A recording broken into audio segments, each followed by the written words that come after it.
true. Now who said what? Oh, that's so new. Royal Voices with the business just for you. Yeah, yeah. Who said what? Royal Voices. Royal Voices. Royal Voices. Hosted by King. Who said what? Royal Voices. Royal Voices. Royal Voices. Hosted by King J.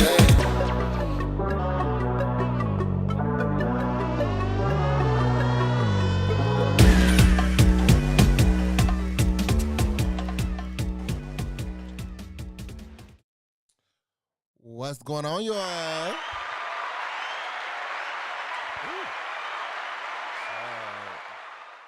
I really be giving, be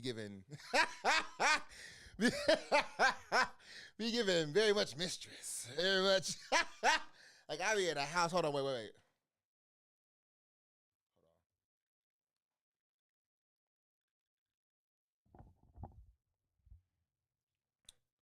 I've been up all night waiting for you. Where you been at?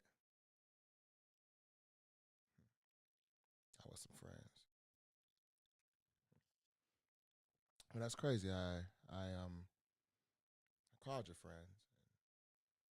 They didn't know where you were. So why are you here? Girl, I'm giving that.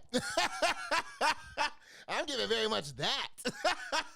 What's going on, y'all? It's your boy, King J, and we are here today for Royal Voices motherfucking podcast. Yeah. Child, it's a lot going on, as always. It just feels like, it's always something, very much something to do. Shout out to the chat. Thank y'all for jumping in. Is that V? What it do, Spiffy V? Yo, what it do? Yes, we are here for Royal Voice Podcast episode, I believe, 12 of season 3. So clap it up for that too, yes. Yes. So as y'all know, I have my things. I have a drink today. But we also have equal parts water because hydration is key. But it's just been a very busy day today. It's been a very busy day. Got some stuff sent out, got some work stuff done, got a workout in. Just got out the shower if you can't tell. It's just I've been moving, grooving, and I'm really proud of self. So let's clap it up for that. If you proud of just self, it's a Wednesday. You made it to Wednesday. Clap it up for you. Okay, cause life be lifing. Y'all, life really do be lifing, and I just feel like people don't take the time to decompress. Don't take the time to just stop, listen, and breathe for a little bit. So please be graceful with yourself. Be graceful with the things you have on your plate, things you have to get accomplished. It'll all get done. It's already handled. Okay? In the words of my granny, it's already handled. One thing I'm gonna do, because I sure forgot to do it right now. Let me do it right while we here. Let me go ahead and let the people know. I'm really grateful. I'm really grateful we have the support we have for Crown, which I'll get into in a moment because some of the things specifically when it comes to like social media and stuff, y'all know I hate social media. The process, I love the content creation. I love the engagement of it all. But the like maintenance piece, my God. My God. And child, when you have your own business, when you have your own things, it only amplifies. And it's like because we're in a world today of so much social media presence, it's like you have no choice but to be involved. Hold on, y'all. Say hey. Say hey to the people, y'all. Hey, hold on a second. Yeah. Oh, hold on. Let's do it one more time. I didn't catch. I feel like one of them old people with say cheese, baby. Hold on. Yo. Hold on, okay. Put me live. We live, baby. Just putting this on my story. Boom, boom, boom. We live, baby. Oh, I didn't get the link. Hold on 1 second.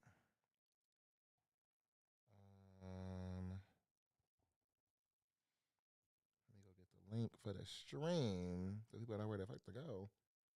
I will say though, navigating social media these last few months, I have been learning a lot of these like tips and tricks and these how to's, and I really commend the people who. Oh, is this our 50th video?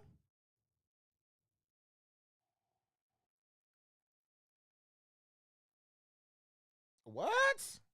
Shout out to 50 videos.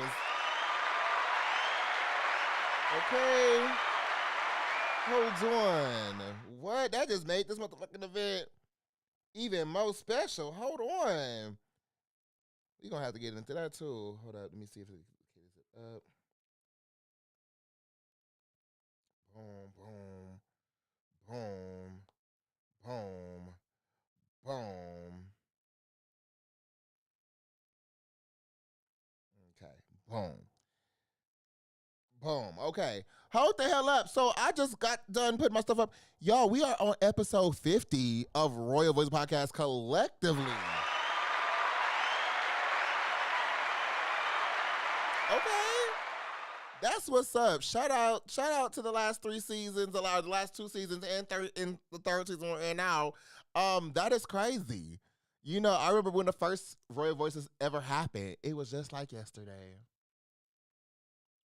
I ain't had to. I was gonna in my head. I was gonna do the little flashback, but I ain't had shit prepared. But anyway, that very first one was very much like, hey, it wasn't no understanding. It was no speaking prep. It was nothing there to really like know where this was gonna go. I started it and kind of just started talking and was like, okay, let's go with this. And as that season and other seasons progressed and progressed and progressed, we got to season 3. So shout out to that's a happy surprise today. I needed to hear that. So shout out to episode 50 of Royal Voices motherfucking podcast. And we're gonna make motherfucking 50 a great one. Now, I do navigate this space very much similar to YouTube, and I'm trying to grow out of that. So for our people as they come in and come out of the stream and stuff, drop a like, drop a little follow, drop a subscribe. You know what I'm saying? Hype the video. I'm learning more about that. Hype the video, or hype the stream so people can kind of know about it. And make sure you lock in with the kid with Royal Voices, with Kingdom, which is the official space this official podcast is housing for. Lock in with us. You know what I'm saying? It's a lot of things growing, teams growing, people moving, things are happening. It's a lot going on. And I just feel like we can only do it with y'all. We can only do it with y'all. So it's not for me, it's beyond me. And I've been telling my peoples that I know that. It's bigger than me. So lock in, and stay attuned to all the great things we'll be doing here in the space.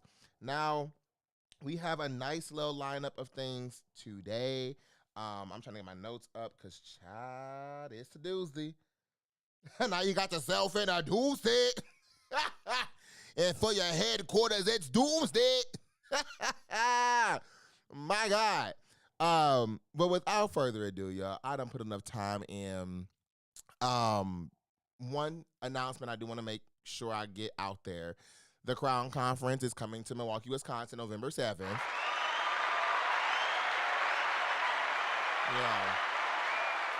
Yeah. November 7th. The first Kingdom event, the first flagship event of Kingdom, which is the Crown Conference, will be happening in Milwaukee, Wisconsin this November 7th. Tickets are on sale now. So stop what you're doing. Go to thecrowncon.com and get your tickets for this event. I promise y'all, do not want to miss it. We are locking in some great people. We got some great experiences. And my goal is really just to make sure y'all have the resources, connections, and, you know, opportunities to really flourish in the space that you want to, really bridge the gap between creatives and business professionals, and knowing the ecosystem that is all creative, all entrepreneurial, all visionary. So make sure y'all go again to thecrowncon.com. Get your tickets for the Crown Conference this November because ticket prices are going up October 10th. Yes, October 10th. Ticket prices will be going up. So lock your ticket in while you can. We got some great things coming, some announcements coming soon, like very, very, very soon when it comes to our speakers, performers, and all that kind of stuff. So just stay locked in. And, of course, follow our Instagram page, The Crown Con on Instagram. And, of course, I'll be remiss if I didn't say follow the brand Kingdom, KVNGDOM.co on Instagram and TikTok, as well as the kid, your host, King J, on Instagram at _JAYTHEDON_. And the link tree in my bio has access to everything I get involved in, including that Crown Conference. So go ahead, lock in with the kid, lock in with our event, and y'all, I'm so excited. It's a headache. I will not lie there. It's been a headache. It's been a headache. It's been a little bit of a journey, but I am excited, and this part of the work that is coming along is expected. It was expected, and we're here. So lock in with us and don't miss a single thing.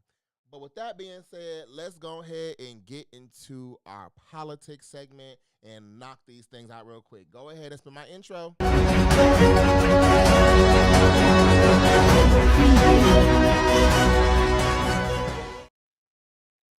All right. So, it ain't come back on. Hold on one second. I want to fix.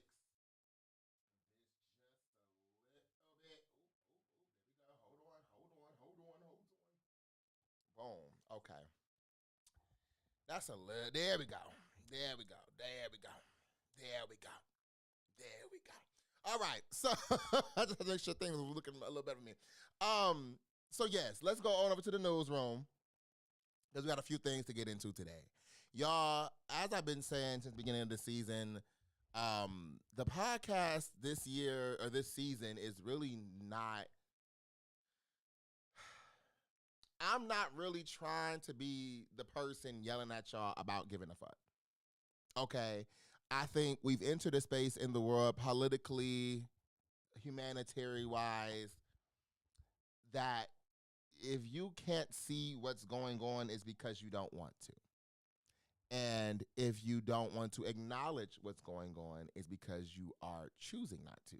Now, the reason behind that can be varying, but it is what it is. It's no longer my job nor responsibility to try to make y'all give a fuck. Because, again, if you look around the room, you should see why everybody's giving a fuck. But I don't want people to be completely in the dark, as I do feel it's my responsibility, just being a person, especially a black man in America and things like that, to ensure we at least sharing information. What you do with that information, up to you. But I will be remiss if I didn't share it in a space where I have a platform and a positioning, and I'm sitting quiet. So we're going to get into some things today. We have two news topics to get into. The first one is around a situation going on in Indiana. If you aren't aware, Indiana was basically hit with like 7 or 8 tornadoes at once. My God, I came across this information like 3 or 4 days ago. And by the point I got in, they was already days after this event had happened. And they were also days into not having things like electricity and power, which is impacting not only Gary, Indiana, but a lot of different areas and counties. So let's go ahead and watch a clip real quick about some of the restoration efforts, and kind of what has transpired so far. Well, just over 100,000 people across northwest Indiana are still waiting for their power to come back on. Those restoration efforts, they were delayed even further after someone fired shots at a NIPSCO vehicle. Our Dane Placco breaks down the storm recovery efforts from around the region. Last night, we were made aware that there was an incident of gunshots that hit a NIPSCO utility worker's car. Thank God there were no incidents, no one was injured. Gary Mayor Eddie Melton condemned the attack in a social media post, writing, "Let me be clear, this type of violence is absolutely unacceptable and will not be tolerated in the city of Gary. These crews are here for one reason, to help our residents and restore electricity to families who've already endured days without power." Initially, NIPSCO said it was suspending repair operations in Gary until it could guarantee the safety of its crews, but later said the work is ongoing. We're ensuring between the Gary Police Department, Indiana State Troopers, and the National Guard, ensuring that as NIPSCO travels through neighborhoods, that safety is paramount. The sky was green, so we were glad that God helped us and everything. In South Suburban Lansing, meanwhile, more than 2,000 ComEd customers have been without power since Tuesday. Repair crews working slowly because of all these massive downed trees. It's on my house, but if it would have fell a little bit to the left, it could have fell on one of my kids. You know what I'm saying? So I'm grateful. You gotta take the good with the bad. Javante Keys says ComEd has told him he needs to remove this tree from his backyard before they can restore his power because it's on his property. So everything that I'm doing is out of pocket. Like this is costing me money. And the city of Chicago is urging residents who suffered damage from this week's storms to document it online by submitting a damage assessment survey with the Office of Emergency Management as they build their case for federal disaster funds. They take about 10 to 15 minutes to complete, and they ask a series of questions about the level of damage that people may have occurred, the severity of it, how much money they've spent out of their own pocket already to respond to that damage. And most importantly, we allow people to submit photos of the damage. You can find the damage assessment survey online at OEMC's website or via the OEMC app. So, just taking a second to acknowledge the spaces people are really in right now, navigating any type of natural disaster is always a community effort. It takes more than one person. It takes a lot of people, a lot of time, a lot of money, and a lot of materials to get things back to a normal. We saw a similar thing with bigger situations when it came to for example, Hurricane Katrina is always going to be, at least for me in my lifetime, I was I think 6 or 7 when Katrina happened, but I remember seeing so many pictures and videos of what it was like being there, and the impact that flood had. So when I came across this, I was kind of shook because, mind you, they've been out of power and they are still, to this day, right now, out of power. There are still people with no access to electricity. And the first thing I didn't see was not a new. The first thing I saw was not a news report. The first thing that I saw were just genuine, regular people showcasing hey y'all, power's still out. Hey y'all, this is what's going on. Hey y'all, and that kind of started letting me know how bad it was, because the first few videos was people just kind of my power's out. Here's kind of what I'm doing to make sure I still have resources and making sure my stuff my fridge aren't melting, stuff like that. But then I started seeing videos of people arming themselves.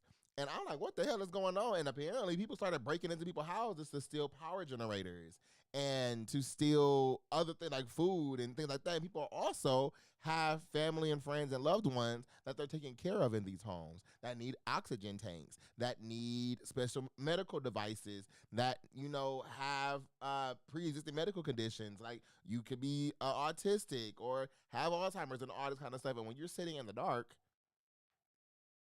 and your whole block is out, you can't get nowhere because trees are blocking your home or whatever it may be, that's some dangerous shit.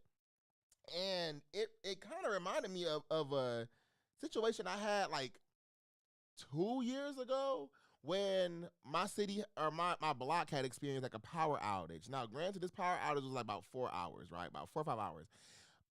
But something had struck a box and basically the power for the whole block was out. And, I recognizing it's not the same capacity. What I'm saying is, when that outage happened, I remember walking through the house because it was nighttime. So I'm like, okay, you don't really need anything for real. Your fridge will be okay because it's only a few hours. Just go to bed, wake up in the morning. We'll see how things are. But before I went out, or before I went to bed, I got some water and stuff. And I'm staring out the window. And I remember calling my mom and was like, yeah, telling her what's going on or whatever. And I said, you know what's came on my mind? If our lights never came back on, what would we do? And this is around the time I started seeing like Generac commercials for people to go buy generators and all this other stuff. And I was just sitting there thinking about that because I was like, this is low-key crazy. And if it didn't come back on, if we didn't have the resources to fix whatever the fuck had happened, what would we do? And ever since that day, I always think about stuff like that now, where it's like, okay, if your water went out, what would you do? If the electricity went out, what would you do? If, the grocery stores didn't have any more food, what would you do? Things like that, I don't think we tend to think about because we are in a space of privilege. We are in a space of normalcy, and we kind of have a sense of expectancy when it comes to things like running water, clean running water, power, groceries, gas. These are things we expect to be there. We recognize these are things that can go away. We recognize that these are things that are like limited supplies. But I think we have a sense of nonchalance, I guess, when it comes to our systems that maintain these things, right? That ensures we can feel the way we feel. And to see people in Indy literally like 6 or 7 hours away from me dealing with this in a way, and it's like, again, they've been out for a few days, but that's life or death if you are a person who is relying on services or relying on resources to take care of a loved one, to take care of your kids, to take care of yourself. These are things that people start crashing up behind. As you see, people are starting to rob and loot and all that kind of stuff. So it's like, part of me is watching this because I was very surprised to see there hasn't been a lot of news coverage until like 2-3 days ago. And by that point, it was already a few days in. So I was really confused on why there really wasn't a lot of attention on this. I was really confused on why there was not like more of a national focus on this. I'm still confused on why there are some pockets of people trying to turn this into a race thing because they were saying Gary, Indiana was only getting coverage because of black people, despite black people being the only ones quickly going on social media and videotaping and pushing things out to show what was going on. If we're not getting news coverage, I don't know how people would expect to understand the widespread impact of all of this, right? It's a lot of fishy shit going on with this. And then, too, with people who try to come and restore power, y'all get shot at. Y'all don't know who shot at you. You don't know where the bullets came from. And now you're scared to come back. So the conspiracy theorist in me, when I first heard that, I went immediately to the movie Purge. But the one where they were showing like the very first Purge, where they were trying to convince people to just crash out, and because they didn't have enough people opt in to crash out, they sent people out. Government agencies sent people out, like mercenaries and stuff, to start crashing out and validate the existence and need for the purge. This gives me that same kind of energy. It gives me the same kind of like testing ground. You're getting your feet wet to see what do people do. How do people react? How fast do they respond? How quickly does news like this, information like this spread? How quickly does chaos erupt? How quickly does people start feeling the need to go rob their neighbor? These are all data points. If we being very transparent, these are all data points. And the analytical person in me, the analyst within me is looking at this from that lens while also trying to give benefit of the doubt. Because usually two things can be true at once. So I hope people out there stay safe. I hope and pray people's power come back on very, very, very soon. Hope y'all get reimbursed for all these things that you have to pay for. Because my God, y'all got hit with 8 damn tornadoes at the same time. Child. And then if y'all saw the way them trees was pulled up from the roots, my God. The force of wind had to be. I'm just glad people are safe. I'm glad people are covered. And I'm glad there's now attention on this and recovery can start. So praying for a speedy recovery and hoping people kind of keep their heads up as they move forward in coming days.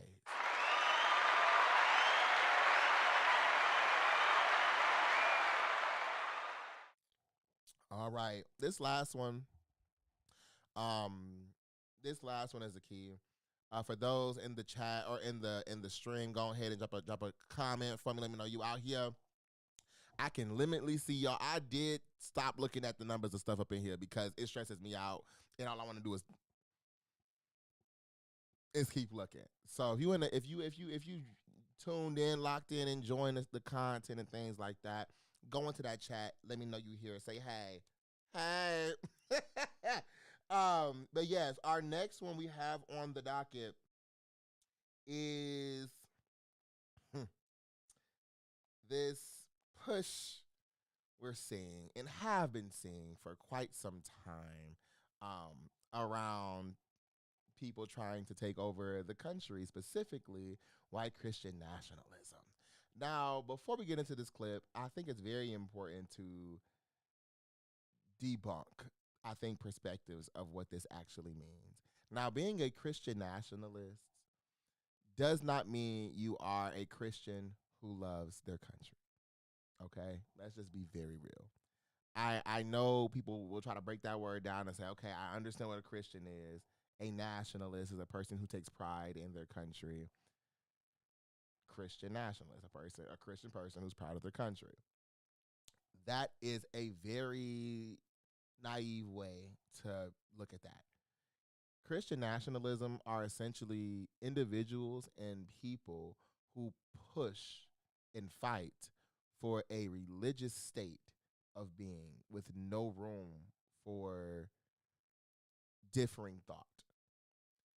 This is why we have in our Constitution the separation of church and state, so that people's religious perspectives and religious views does not interfere with the law, the legal statutes we all are supposed to be abiding by.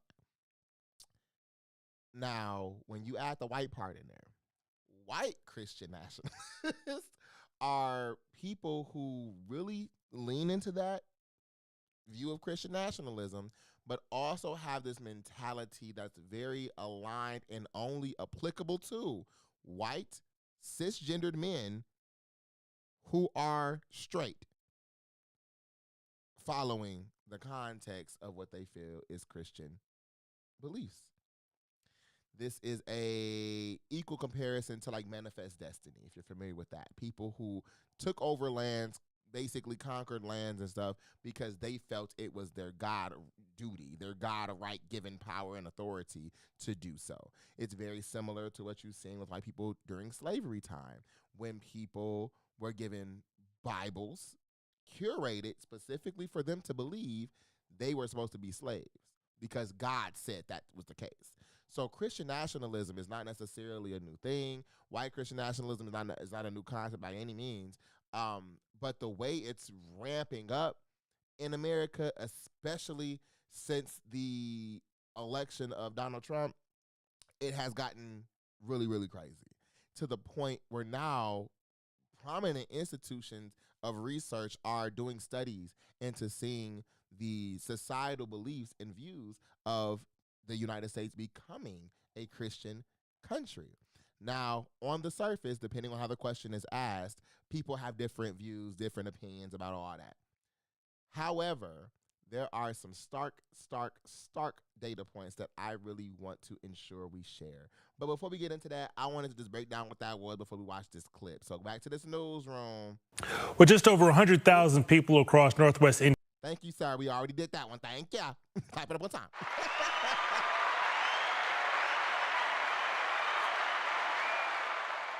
Now let's get into our last piece of news for the day. If you're new in the chat, if you just joined, drop a name, say hey, what it do, and lock on in with us for a little bit. Let's go into this last clip. I thought we were supposed to refrain from attacking religious leaders. Listen, real quick, Pastor. I have no problem attacking wolves in sheep's clothing. I have no problem attacking a man who wrote that American slavery was mutually harmonious between the slave master and the slave. That's you. I have no problem attacking a man who proudly says he wants to do away with the 19th Amendment, which gave women the right to vote. I have no problem attacking a man like yourself who sits here incoherently supporting an incoherent, unwinnable, illegal war in Iran. I have no problem attacking you, a man who is the religious leader of Pete Hegseth, a man who's a cosplay crusader, who's leading some type of crusade, probably you put him on, as a Secretary of Defense, getting Americans and innocent civilians. I wish you would be a better Christian. I wish you would open up the Bible. I wish you would meet the Jesus that I met when I went to an all-boys Jesuit Catholic high school. The Jesus that took care of the sick, that took care of the poor, that welcomed the immigrant, that welcomed the marginalized, that helped them. But instead, you've used Jesus as a mascot for, I don't know, your white Christian supremacy, your cruelty, your misogyny. And I'm so glad that people are finally waking up to your cruelty. All right, Pastor, your response. Just incidentally, we know that Jesus was not a socialist because he could actually feed people. Wonderful. Great response. That's what you got. So I'm bringing that to the forefront because the person y'all just heard talk, specifically the man with the white beard, he is a pastor, a preacher, right? This is the part I was just saying earlier about why Christian nationalism is a concern, because it's more than just the view and perception that, you know, Christians love their country. The things that go behind that, like the belief that slavery was a choice and a harmonious balance between a slave and a slave master. The thought process that women should be subservient to men. The thought process that fighting and killing and all this other stuff in the world is God ordained, God determined and delivered through the body of Christ, which are the people, you know, navigating under this belief system. This is the concern we have worldwide. This is the stuff that, you know, I've been saying for a few years now, and I'm done acknowledging. I'm lying. I ain't gonna let y'all let that down.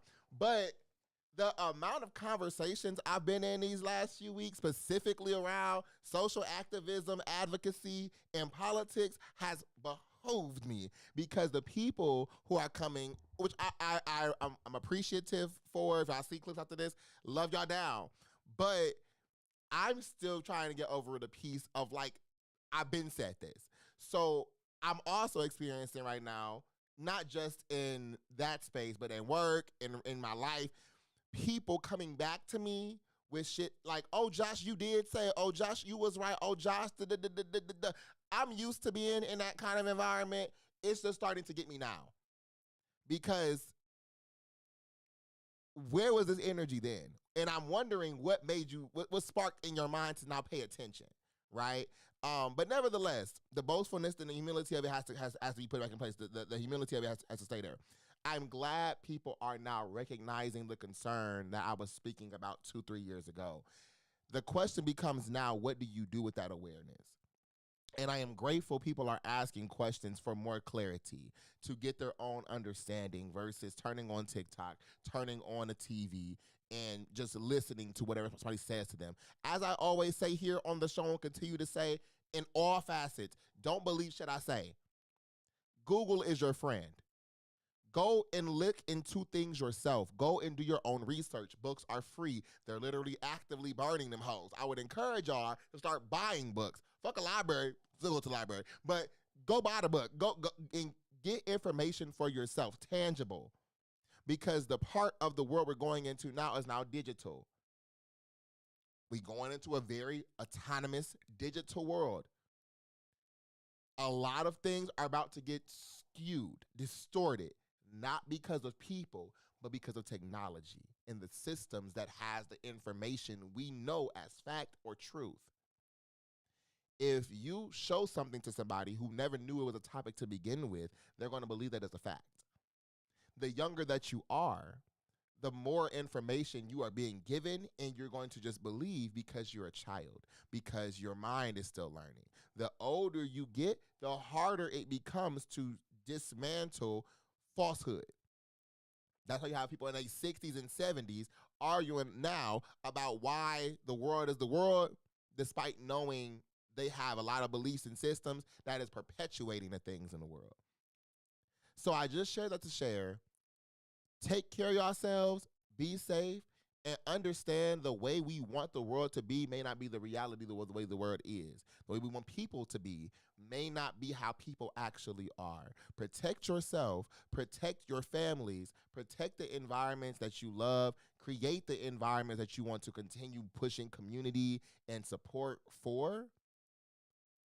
Do not abide by fear. Do not allow fear to get into you, because all this is not new. It's unfortunate it's happening again, but it's not new by no means. We've seen this already. Be loving, be kind, or be nothing. And if you are in spaces with people who don't see it for you, people who preying on your downfall, move around. Move around. Or create environments and spaces that people do see it for you. Okay? With that being said, y'all stay honest and true. And Google is a friend. And don't let these motherfuckers, that's one thing, that's the last thing I'm going to say. Don't let people convince you of your value. Don't allow people to convince you of who you are, what you can and can't do, and where you're going. The only person that can tell you stuff that is you. Not your parents, not your grandparents, not your siblings, not your friends, you. Know yourself, know your worth, know your value. Fuck everybody that's around you. Fuck all the extra noise around you. If it's yours, you're going to have it. Simple as that. With that, I'm done. And spin my outro.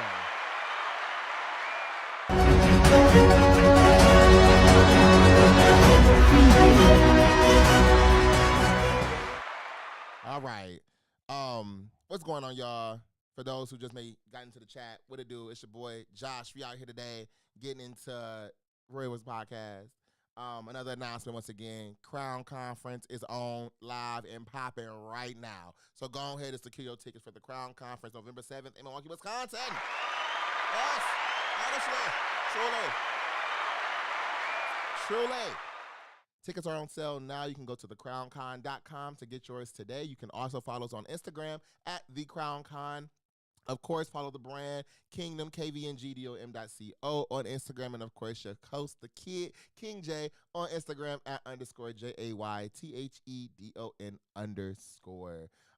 Y'all, we are also celebrating the 50th episode of Royal Voices podcast. Y'all. No shade, I just learned about that myself during stream. You know, I ain't been counting. I just come on every Wednesday and give y'all what y'all need. You know what I'm saying? But I saw that in my little numbers and I said, oh, come on, 50. So yes, 50 episodes. Shout out to Royal Voices podcast. That's part reason why I got to drink. But shout out to that. If you got it, drink on it. If you got it to smoke on it. Do what you do. But celebrate with us the 50th episode of Royal Voices podcast. Let me know if y'all down there in the chat. Hey. Let me know if y'all down there in the chat. And we're going to keep on going with the show. I am trying to start being a little more repetitive in things. As people come and go out of the stream, in the stream, all that kind of stuff. I love the slow growth. I really, really do. And it reminds me so much of being in the trenches of YouTube when I used to get like 2-3 views. And then one day I looked up and I had 10,000, 15,000. And I'm like, oh my God. So really, really glad to have y'all up in here. Continue to like the live, share the live, tell your friends, family, rats, roaches, aunties, uncles, nieces if you got them. And make sure that y'all continue supporting the brand, supporting the kid. I love it. I love it. And I'm glad that y'all are here. So moving right along, we are going into our reactions today. So go to my room. Boom. There we go. So we are going into our King Reacts, or our Let's Talk About It with King if you are nasty. Yeah. It used to be called, it used to be called Let's Talk About It with King. But then I called it King Reacts. And now I be using them interchangeably. So child, I'm gonna start using them both. So what I'm saying that y'all know what the hell we're talking about. Anyway, the next thing we have on the docket is a few things today. I don't know where I want to start. It's a few things. Let's start with this Royce White situation. Let's start with this Royce White thing. And I'm bringing this here because I remember in season 2, we had a conversation about gender, sexuality, all this other stuff. I went on to talk with AI about my sexuality and all. If you ain't seen that, go tune into that video from season 2. But this came up on my feed, and I found it crazy. So Royce White, from what I'm understanding, is a basketball player. Originally in either the NBA or overseas, and is now trying to petition to get into the WNBA. But the reasons are crazy. So let me go ahead and show this clip, and we're going to go ahead and just dissect. Now, actually, before I go, sorry, because the video is a little biased in the sense of people already having an opinion about it. This situation is crazy to me. I want to share this clip just to level set the information of what's being shared, and we'll go from there. So just wanted to clarify. Disclaimer. Royce White is a person I didn't know before. No. A couple days ago. I couldn't tell you what came this up out nigga of looked nowhere. It took me 10 minutes to learn his life story. I've never heard of this nigga prior. You want to go through it really quick? Because it really is it's inspiring. Royce White, he just announced that he is transitioning as a woman to apply to be drafted in the WNBA. Oh, earlier this week, I made the announcement. I'm transgender. I'm a woman. I identify as sometimes identifying as a woman for purposes of basketball, professional basketball. So I'll be. Let's just pause there. He's transitioning sometimes. Are his words. He's transitioning sometimes when needed to be a woman for purposes of playing basketball. Let's be clear. Continue. Declaring for the WNBA draft in 2027 as well. I mean, I think I'd be unstoppable. But I'm a team first guy. I'm a pass first kind of player. I do the little things. I led my team in all 5 major stat categories at Iowa State University. I think the WNBA could come out and make a definitive statement about guys with a pair of balls playing in the Women's Association. But hey, that'd be probably too much like right. Now I want fair treatment. I'm a young, black, hopefully United States Senator. When you look at talking points like this and propaganda being spewed to you, you have to look at who's doing it. You have to look at their path. Yeah. Realized my fear of flying really wasn't a fear of flying. It was the transgender trapped inside of me, caged inside of me. So after you got your headlines, you got all the media coverage. You talk about the WNBA, and you insinuate you would go there because you would dominate because you see them as already less than. That's already step one. When you look at Royce White in the NBA, he came from Iowa State. He doesn't talk about the fact, he didn't talk about the league. No, let's go through his stats. Why he did say college. He immediately went to he said Iowa State. When you make it to the NBA, that's like it's a huge feat, man. Why didn't you talk about it, Alan? He only played for 1 season. How many games did he play in that 1 season? Oh, 3. Yeah. 3? Oh, yeah, he had 0 points. Yeah. He didn't put up a point in the National Basketball Association? He didn't score a bucket. Not a bucket. No, he was just there for shit. He didn't score a bucket in the National Basketball Association. Nope. But I mean, you can't score a bucket when you're too busy beating your wife. Oh, shit. Royce White. Yeah. No. Talk about it. Talk about it. Yeah. There's a lot.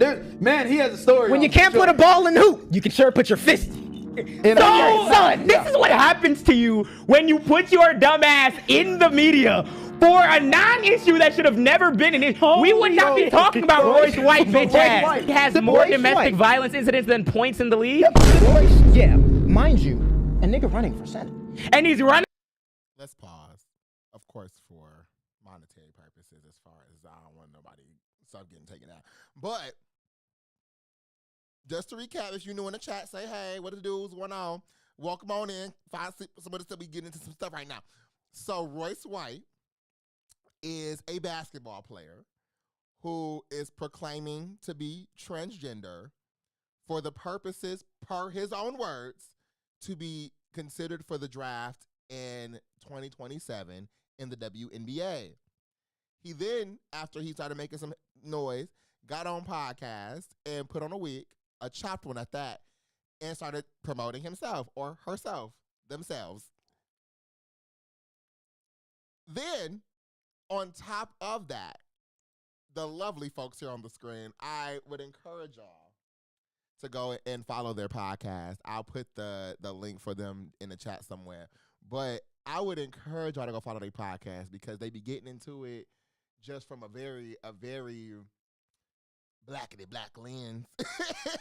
And I be needing that delivery sometimes. So I love me some of them.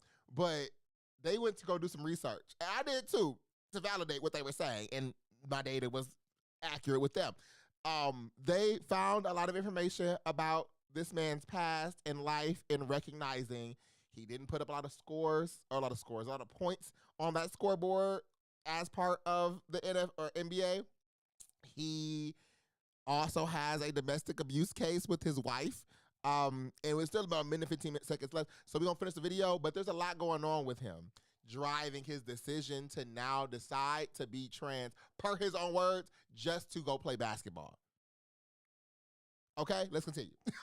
If you're new in the chat, say hey, drop a chat, follow, like, share, all that good stuff. Let's continue. For Senate? Oh, no, this is the second time he's running. He's running twice? Second time running for Senate. Let's go ahead. 24. Yep. The restraining order, his ex-wife has on. Wait. No, because y'all gotta hear this. You gotta hear it. Listen, you gotta hear this. The restraining order is not one. Nope. It's not a 1 year. year. It's not 2 years. Nope. It's 50 years. My God. It's 50 years. This nigga got a 50-year. I don't know the ins and outs of restraining orders. I've only had about 2 or 3 friends who've had to actually proceed with getting restraining orders, and my understanding of those is limited. More research is needed. But I don't know what the hell you do to get a 50-year restraining order against somebody. For perspective, by the time he can contact his wife again, I will be 78. Let that sink in. Let's continue. 50-year I've never heard that before. He has a 50-year. What did he do? His wife got him on a 50-year, or his ex-wife has him on a 50-year restraining order. That is. And his son. Ladies. His son. 4 years. So he has one for his son. You're running and for that. Senate. They have one presidential term and half a century worth of distance from you. In order for the legally required for the next time you're able to contact your ex-wife, I will be 76. We'll be dead. 76. If we being real, we gonna be dead. 76 before he can talk to his ex-wife. His kid is gonna be older than all of our parents next time he get the phone call, shorty. No shade. I find that crazy. Is he a Republican? I don't know. Let me go see. Royce White. Let's go see you. Cause you know I love me a little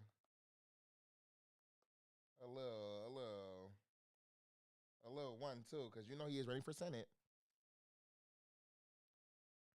Royce White is running for Congress, or I'm sorry, as part of state Senate. Let me see. He ran in 2022. That was his first time. He ran in 2022 as an unsuccessful candidate in the Republican Party for Minnesota's 5th congressional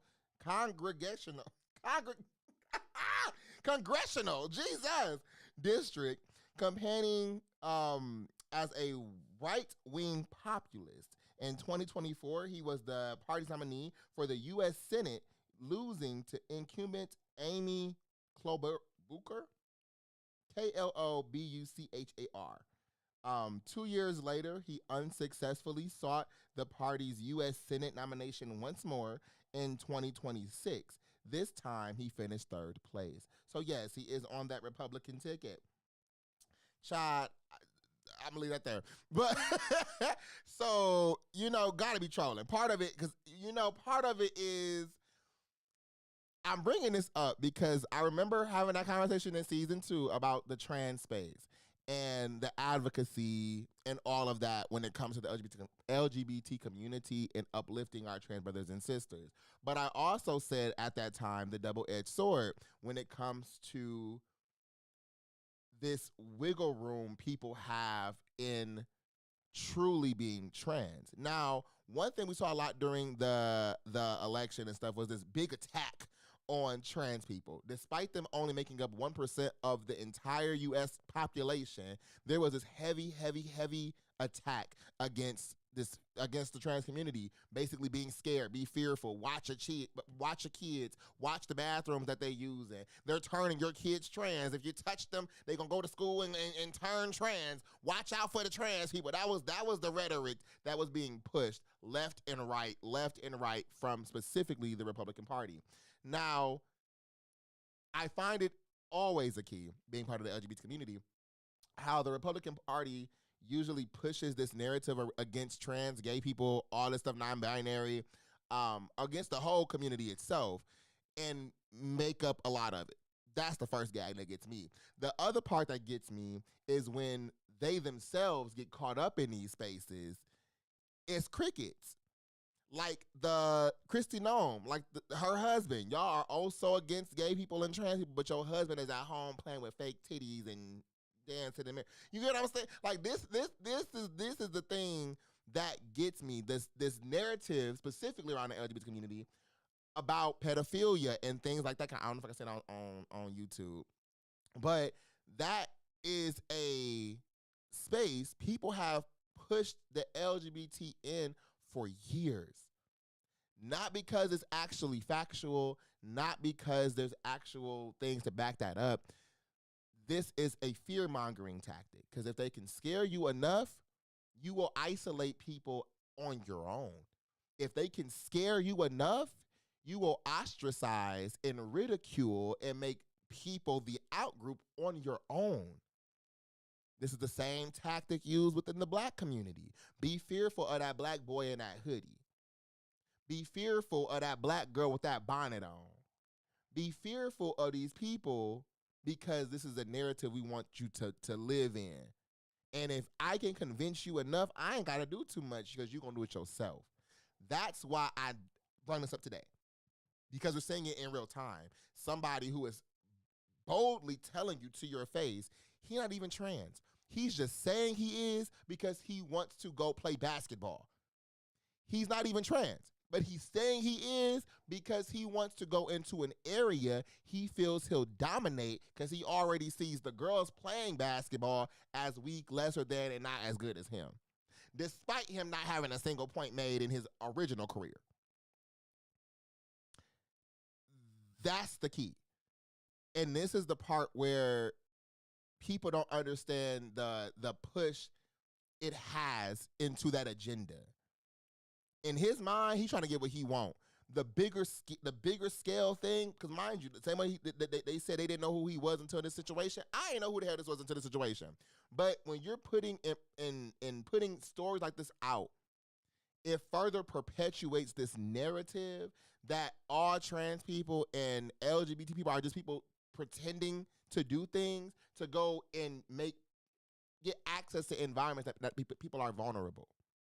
That's a person I would be concerned being around women on a team if he was allowed to get on a team, because he's not trans. He's telling you he's not trans. He wants to go play with girls.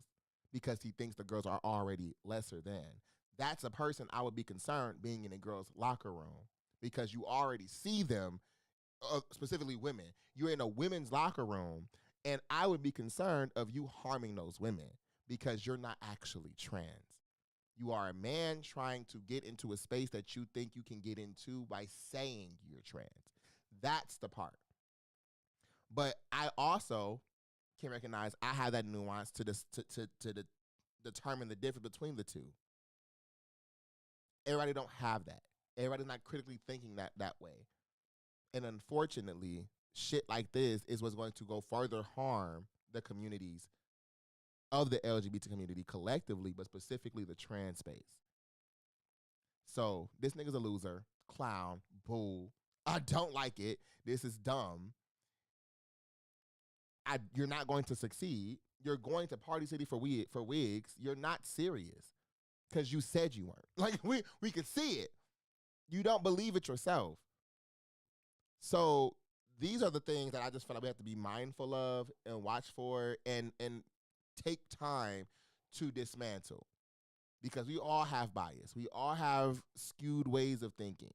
If you are open to learning more and taking in more information, I love that. But everybody's not like that. And stuff like this only harms the people of these communities, but also harms the people who don't think this deeply into stuff. Everything the Republican Party was saying they're oh so fearful of, be scared of, he's exemplifying.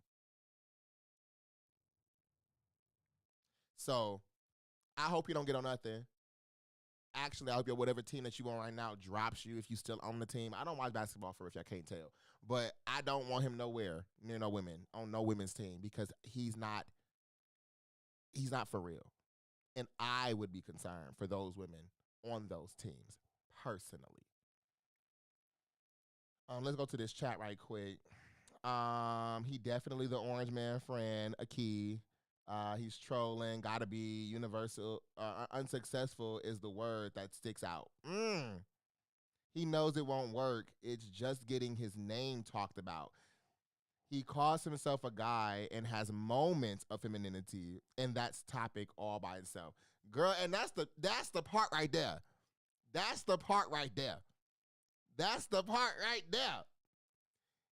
But everybody not going to be able to think that through. You know what I mean? If they don't have the time to go do more research to this man, all they're going to get is that one video of him. And if you are a person who already scared of trans people, already scared of the gays, already scared of lesbians, already scared of non-binary, you're going to be shitting your boots. You're going to be shivering my timbers. Oh, my God. They're taking over. That's the narrative people are going to run with. They're taking over. Oh, my God. And y'all know what? While we on this topic, before we go to our next one, I've been watching One Piece, right? Shout out to One Piece. If you know One Piece, let me know in the chat. Ooh, there we go.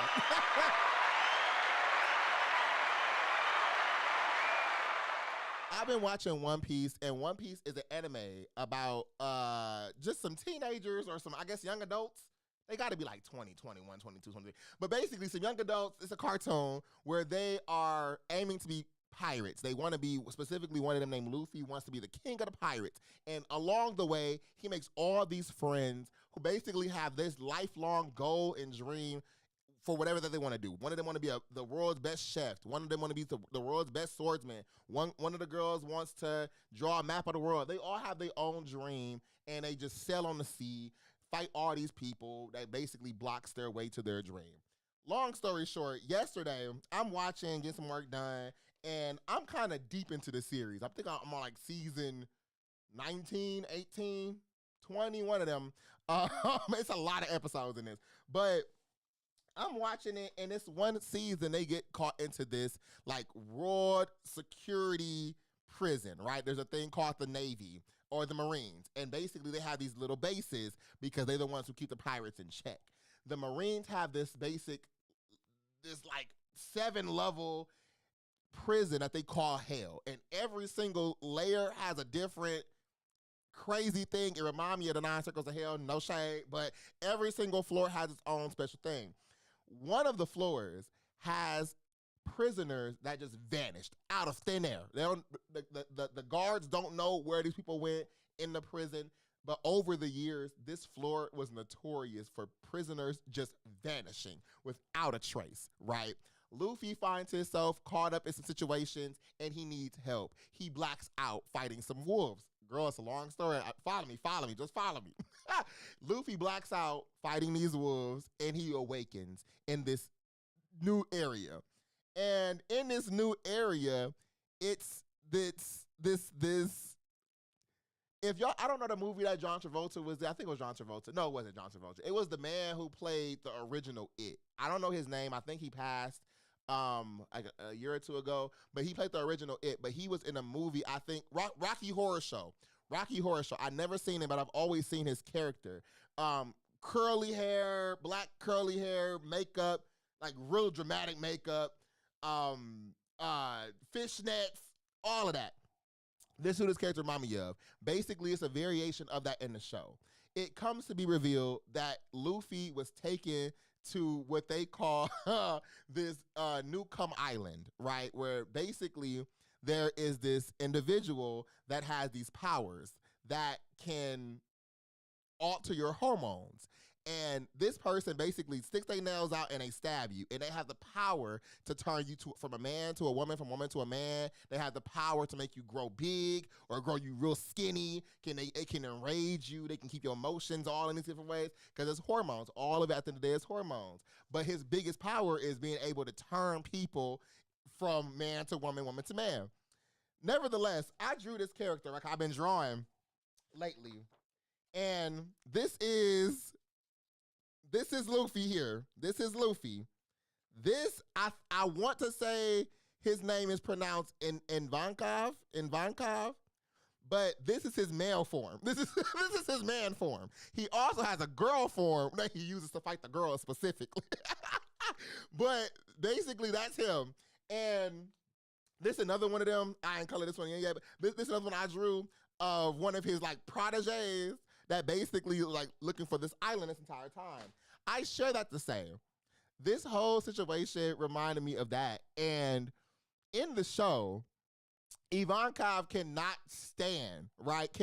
stand people who play too much, who do the most, who are misogynistic, who homophobic, who don't like women, like all this stuff.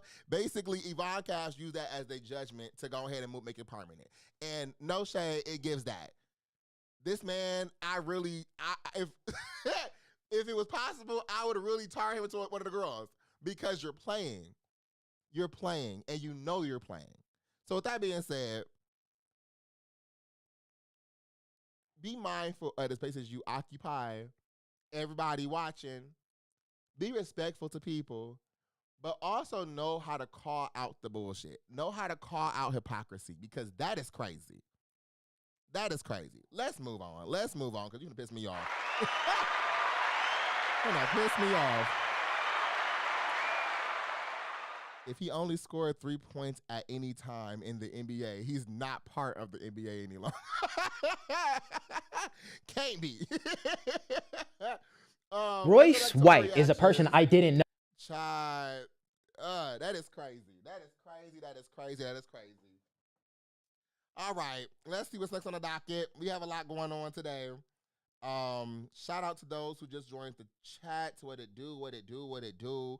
Welcome on in. You are tuned in to Royal Voice Motherfucking Podcast.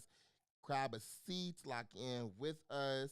Our next thing on the docket, and I'm kind of picking and choosing because there's a few things. Next, we got, this X-Men casting debate. So recently, it was announced the new cast of X-Men.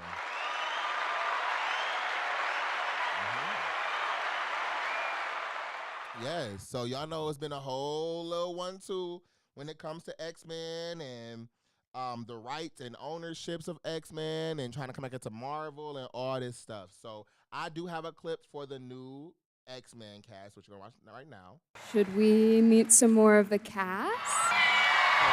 As Professor Charles Xavier, Christopher Abbott, playing Emma Frost, Samara Weaving. As Rogue, Indy Neveretti. As Storm, Maya Boyd. good spot. AD 23. So real quick to the point. Now the part that's kind of creating some confusion, if you will, is the fact that people, as always, when it comes to any casting, it's gonna always be an issue. When it came to Black Panther, because the new Black Panther was also announced too.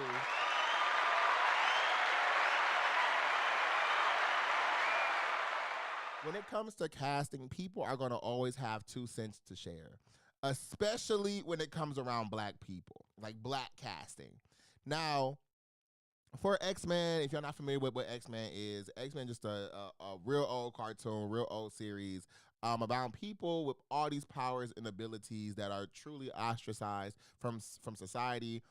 They go to a special school, and a lot of their adventures include fighting, these world-threatening entities and beings, while simultaneously people not really liking them and fucking with them. Long story short. So this new era of X-Men is kind of being soft launched, and was kind of soft launched through Spider-Man. Have y'all seen the new Spider-Man? Let me know down below in the chat. But we got the chance to meet in that movie, no shade, no spoilers, but hey, we get a chance to meet Jean Grey. Yeah. So Jean Grey is being played by the woman who was in Stranger Things with the red hair. They just said her name. Blanking on her name right now. I'm saying, but she will be playing the new Jean Grey. But the big controversy was around Indy, who was playing Rogue and was just recently starred in Obsession as Nikki. Which, of course, I understand that casting decision because you just appeared in one of the biggest movies of the year and you played that role so good. So yes, Kevin Feige gonna pick that phone up and say, "Hey girl, we got a movie for you for Marvel." Yes, she's gonna be in that movie for sure. And the other person that had a lot of backlash and commentary around was the black woman. I just had her name. 1 second. Cast of X-Men.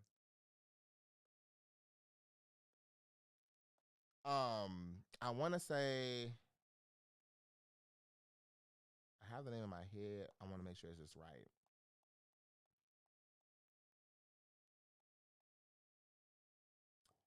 I had the right letter. Maya Boyd will be Storm. So this is Maya. I want y'all to see Maya. Oh, this is Maya. If y'all can see. Oh, hold on. There we go. This is Maya. Lovely black woman. Ignore the lights. But lovely black woman. Now, I cannot say I've seen this woman in anything, okay? I don't know this. Most of this cast, I don't know. Outside of the Jean Grey character, Indy from Obsession, I do not know nobody else on this cast. That's just me. I also don't take the time to really get into actors. No shade. I love the artistry of it all. I just don't be getting into the personal lives of people to that extent. But people had a lot to say about her being casted. Now, I think when it comes to roles like this, because the same thing happened watching the Black Panther recast. Right after Chadwick Boseman had died, and they had to do the second Black Panther, and then again when they had to cast for the new Black Panther coming out to actually get a new Black Panther male character, not his sister. So the issue people were having was, in their mind, I guess there were other black people that should have played this role. And I think when it comes to the acting space, the environment of acting, people really lean into a few things. Of course, tenure is always respected when you have the big icons, the big giants that come into any movie franchise. You expect them to kind of be catered to, like a Viola Davis or Angela Bassett or a Denzel Washington. When you have them on the ticket, a lot of the times you will see directors, producers, and sometimes even the actors and actresses lean into whatever it is that they want because they have the biggest prestigious name. Now, I also realized when it comes to the public, right? Because that first thing is kind of from the director's lens, but from the public lens, I think there's always this consideration around people's looks, right?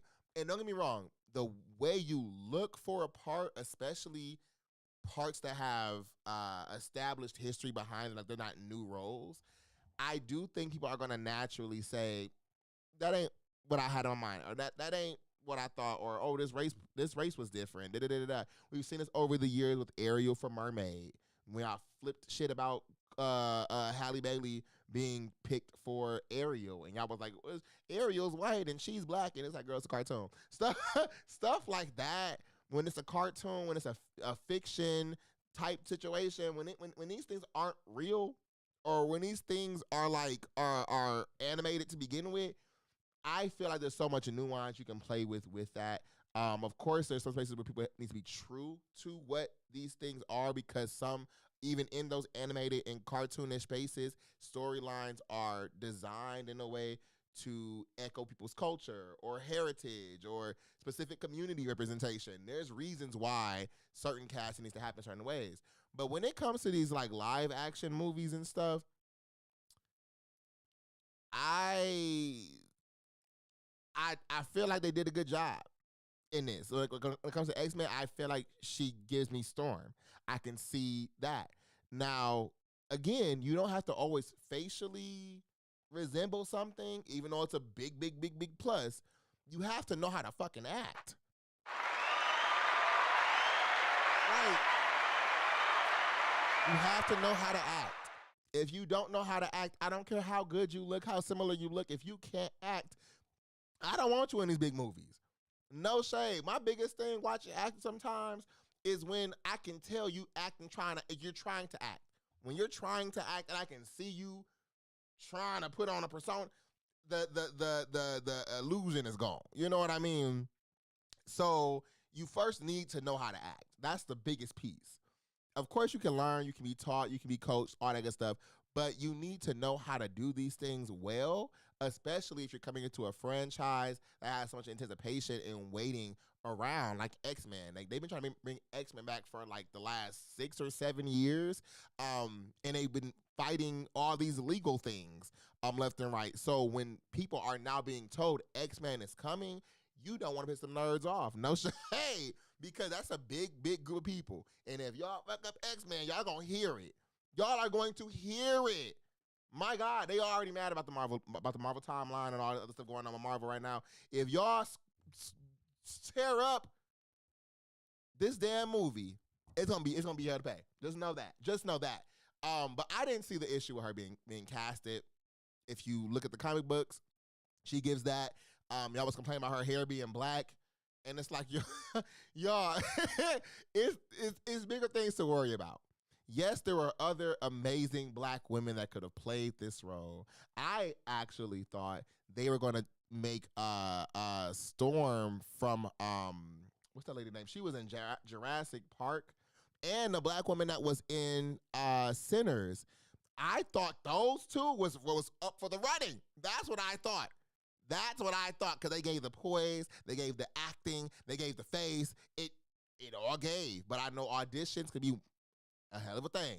But that was the biggest backlash that I was seeing from people. And the same thing happened with the Black Panther, with the new Black Panther. The man that got casted for that, the first thing people started saying was, oh yeah, I don't want him no more because he's dating a white woman.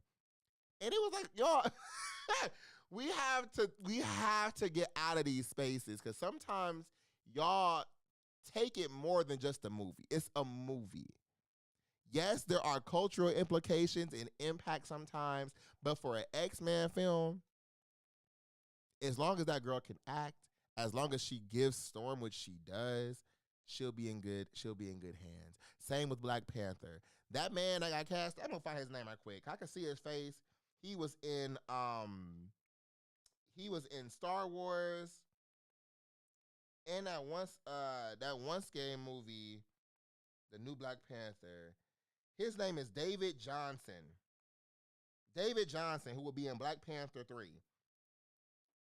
The casting is T, and they had a side-by-side of him with the kid T'Challa that we saw at the end of Black Panther 2, my God. And Ryan Coogler picked David Johnson specifically, right? The casting was peak, but I feel like people are going to always find something to be mad about. I believe a lot of people feel African Americans should not be superheroes. Share more. Ryan Coogler, know what he doing. Exactly. I do think people have an issue with black people on their screen, personally.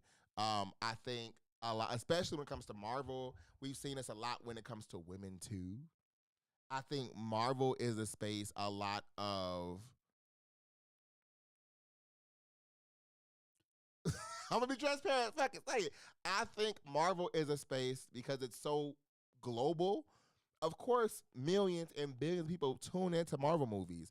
So you're gonna have groups of people like incels and racists and misogynists and articles and stuff who tune into these things to live out a fantasy that they may have had as kids of, you know, galactic stuff and sci-fi and all that kind of stuff.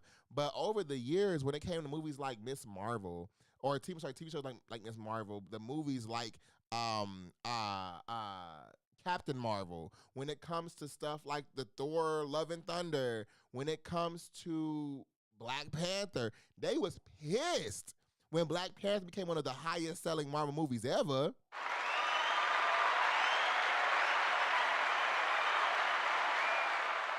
They were pissed when Black Panther 2 became one of the top selling Marvel movies ever.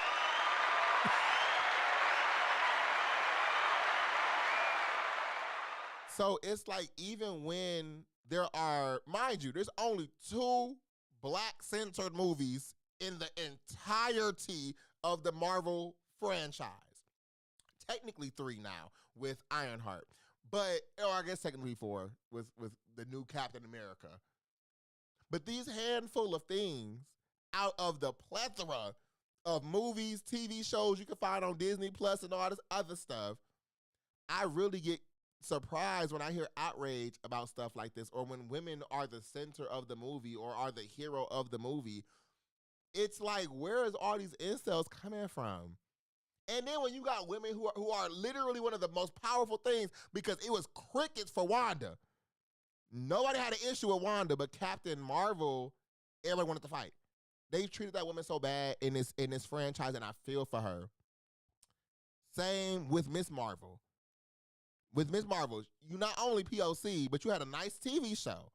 Your Powers was a little head ass, I give you that. But Miss Marvel was a very good show, and actually was the setup to this X-Men entrance. So it's just crazy sometimes seeing some of these things. I really do hope people go support the X-Men movie. I think it's gonna be really good. I think it's gonna be real tea. And if y'all gonna have these feelings, let me not say that, because y'all still gonna watch the movie anyway. That's another thing I came to learn. Y'all will sit and have all these feelings, complaints, arguments, and disagreements, and then be the first one in the theater the first day. So it's like, I don't even want to give y'all the time of day sometimes, because it's like y'all doing all this hooping and hollering for Twitter and Instagram and comments, but then you the first one to buy a ticket. You gag when the movie actually good. My God. Anyway, congrats to all the new Avengers, the new X-Men, and the new Avengers that we also saw in a few of these new recent movies. If you haven't seen those, I would encourage y'all to lock on in. And one thing I want to say, I saw on Marvel that they said there's a movie that you need to watch before going to see Doomsday this December. It ain't nan movie you need to watch before you go see Doomsday this December, because Doomsday was never the plan. Okay, Dr. Doom was never the focus.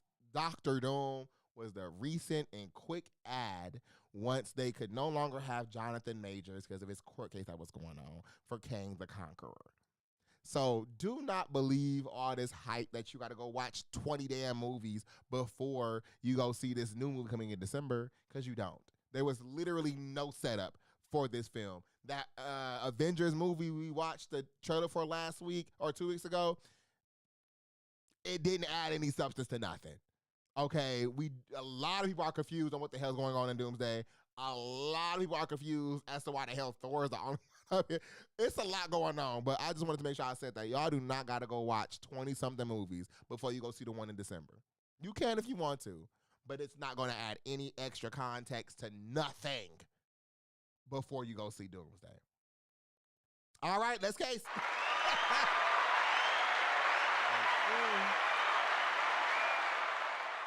All right, back to our reaction room. Comic book fans lead the charge with being upset about storylines, actors, etc. Ooh, my God, but ain't mad about the country and the world and we're in. I just don't understand priorities, right? I just feel like sometimes these cartoons, these TV shows, these movies, they're great pastimes, but it's like all this discourse around people getting opportunity is crazy to me. I wish I saw more stuff about, shout out to these new young professionals entering this Marvel universe, because they finna be locked in for a little bit. They finna be locked in and get a nice little check. So that's what I'm proud about. I'm proud that there are people in these spaces that can now relieve these other actors and other storylines that we've been watching for years. So yes, growth is going to come, change is going to come, and seeing the direction that Marvel's going, I think is going to be a really interesting. I don't want to say good nor bad yet because I feel mixed. So we shall see how it plays out. But I think this X-Men movie is going to be very, very nice. Moving right along, shout out to y'all once again. If you new into the chat, if you coming and going, make sure you like, you share. Thank y'all in advance. Once again, the Crown Conference is on sale now. The Crown Conference, yes, it's up now and available for ticket sale. So please, please, please lock in your seats for the Crown Conference this November in Milwaukee. You can find those tickets on thecrowncon.com as well as our Instagram page, The Crown Con. So moving right along, our next topic is the Samira follow-up. So on the last episode of Royal's podcast, we talked about a woman named Samira I came across recently, and this whole thing around fat phobia and the way in which she was approaching it with people and the advocacy around it. Now, per that last episode, I had to do my research because I was feeling like I missed a part of the story. I felt like I missed a plot line. So I wanted to take a chance to kind of come back here and possibly clean up anything I may have said, but I don't think I am, because the more information that I found, I think I got a better understanding. So Samira is this woman on TikTok who has been on for a little bit, and she is a advocate for fat people, big people, large people, if you will. Again, and I want to make sure y'all know I am not no skinny man by no means. I am not no small man by no means. I am 200-something pounds, y'all. 270-something pounds. I am not no small man. I ain't never been no small man. And, you know, that ain't necessarily my goal. I am who I am. What I'm saying is, as the big man, fat man that I am, I'm a little confused getting into Samira, because Samira is on TikTok. She's an advocate for big people, and she argues a lot with brands and businesses about creating inclusive spaces for us. Now, I had the chance to go into her story and stuff and get more understanding. Now, we referenced Cardi B last time, and I didn't know where the hell Cardi B came from, because she got into a Cardi B about something. I had to go back and fact check what that was. Cardi B got into it with her because I guess there was some clothing item or clothing line that Cardi B either started or was promoting, and she has a community of people that follows her on TikTok and on Twitter. And her group was basically talking about how fast the clothes were selling. And one of the sizes that sold out like almost immediately was the 3X, 4X. And her followers, the fans made a joke amongst themselves and said, "Damn, Barty gang, we have to stop making these fat jokes and stuff because we kind of getting big. What's going on? Just a little hi he. When I heard the joke, I said, "That's a key. That's funny." Because yes, that was the first size that sold out of your store. Okay, y'all a little hefty, but it's okay. It's okay. It was a key. It was a hi. It was a he. I guess Cardi B decided to jump in and like laugh with her fans too, and I guess she also made a joke laughing with her fans specifically about that, and that was the part that Samira got wave of. She then made like 4 or 5 videos about fat phobia and how Cardi B is promoting fat phobia, and it basically ended with Samira referencing some books that she should go read to unlearn her fat phobic bias and all this stuff. Cardi B basically said, girl, I ain't read no damn books. I ain't read no damn books. It was a joke. It wasn't that deep. And she said I wasn't trying to harm nobody, or it wasn't any intentions of, making fun of anybody. I was just talking with my fans that were already kiki ha and laughing. It was a joke. It was a 1-2. I paid the dust. Cool. I guess Cardi kind of moved on, but it sounds like Samira didn't, because it also came to attention that Samira was in negotiations with Old Navy for a few years about some partnership things, promotions, modeling, things like that. Recently, Old Navy sent out a commercial with Cardi B wearing this outfit or whatever, and the minute Samira saw it, she was like, "Oh my God, Old Navy! I know that ain't who I think it is. I know that's ain't who I think it is." I want to show you this video because there's 2. Follow me. There's 2 from Samira that kind of addresses this. So she'll go a little bit more into the Old Navy conversation and kind of why she's upset with them now, which I kind of agree with a little bit. Listen, I've been critical of Old Navy for years, and they know that. And they knew that when they was hyping me up in my comment sections all last month, just to now turn around and this month engage in the mocking of me in their very own comment section after making somebody who was openly fat phobic the face of their new campaign. And I just think that's very weird, to say the least. Now, I also want to echo what I said last time too. 2 things can be true at once. Is fat phobia real? Yes. Let's cut that on. Because it is. It's a thing. It is a thing. There are people walking this earth right now that cannot stand big body motherfuckers. They pissy. They mad as hell. They don't understand people's sizes. They don't understand. A lot of people just not in the gym. They don't understand all these things because they don't understand that. They want to make sure people are basically skinny. They want to make sure you're skinny. They want to make sure you're skinny. So they're doing things and they're fearful of dating big people. They're fearful of being around big people. There are people who get pissed real mad because you're in the room. Your presence is just there.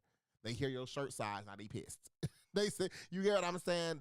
That's a reality. That is true. However, 2 things can be true at once. Now, I agree with Samira when it comes to the change up, the little switcheroo with Old Navy. It's a key for a brand to gas you up and then try to shit on you a month later. So that's the key. The part I kind of side-eye is this openly fat phobic thing with Cardi B. And it's like, I'm not defending Cardi B by no means. Be who you want to be. Do what you want to do. But what I'm saying is the way this fat phobic thing is being pushed, it's as if people aren't being inclusive, right? I grew up during a time where, not even grew up, before I was here and when I got here, it was this thing about people being real skinny. I remember commercials specifically aimed at women. Let me be very clear. Specifically aimed at women about you need to lose some weight, or you need to do this, or you need to do that, and they wasn't even big. I remember watching the Parkers, and the Parkers was all, or not the Parkers, but the other show, Brandy with Moesha. They would always drag Countess Vaughn character, Kim. They will always drag her, and she will always be this fat joke here, fat joke there, fat. Same on Monique show with the Parkers. She was always this fat character, fat. And when it came to it, it was just like this hyper focus around weight. Same with That's So Raven. Got to Disney. It was an episode where Raven couldn't walk down the fashion model line because she wasn't the right size. And then it turned out the people they were comparing her to was computer generated. So it was like these views of your weight has always been a topic here in the country. When it comes to bigger men, people don't give it the same energy. Don't get me wrong, we still get the jokes and all that, hee hee ha ha. But the focus was always on women, right? There was a time where there were not a lot of stores people could go to for certain size clothes. People got real comfortable going to Sears. People got real comfortable going to the tall and husky section. People got real comfortable with Macy's, J.C. Penney, and Carter today. These were areas you really was gonna be looking like Craig from down the street with your sandals on, these cargo shorts, and his straight blue shirt because it was the shirt that came in your size. You get what I'm saying? So there was a time where fat phobia was not a discussed thing. There were actual things around that were really perpetuating this belief and system of being that I don't feel exists today, right? We have so much more inclusivity. We have so many more people doing things, so much more access to stuff. Like, for example, one video Samara had was her dragging Skinny Girl Ranch. And my thought was like, girl, just don't buy that ranch. It's all these other ranches. If you don't want that one to be there, don't buy it. But you not getting mad that it's called Skinny Girl Ranch. Let them have that one line. Okay? You getting mad about a Skinny Delicious menu at Cheesecake Factory. You have all these other food items that you could choose from. Choose those. You can still order off the Skinny Delicious menu. It's like these little nitpicky things that I feel newer generations and where we are today have grown in sensitivity. And it's not necessarily a bad thing because, yes, be cautious and empathetic of people around you and how you can, better the experience of people that you come across and navigate with day to day. I understand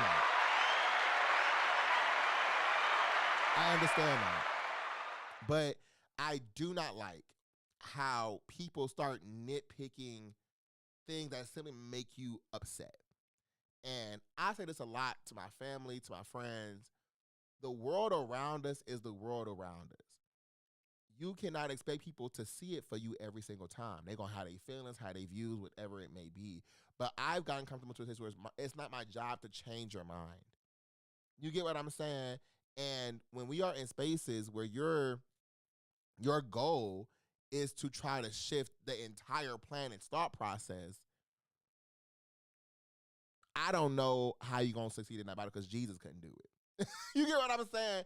So I would personally put more energy into uplifting environments that I have more control over, that look more like me. And when it comes to stuff like your weight, I know skinny people, smaller people, all that kind of stuff don't always understand that weight is not just about you eating too much. It's not just about, you lazy, you're not working out. People have health conditions. People have medications that they're on. Birth control is a bitch when I'm hearing from women. So when y'all have these things and y'all understand collectively how these things are impacting your body, I don't understand why there's always this focus on your size. And again, my perspective, if you are a size that you don't want to be, you can go change that. You can change it. If you're small and want to be bigger, you can do that. If you're bigger and want to be smaller, you can do that. You can go to the gym. You can have surgery. You can do whatever it is you want to feel comfortable in your skin. And yes, people should not make you feel bad about who you are or what you are inside of your body and all that kind of stuff. However, that's not the world. The world will do things to make you feel shitty about yourself. So you can sit here trying to punch the world every single day, or you can focus in on you, block all that extra noise out, and do what you need to go do.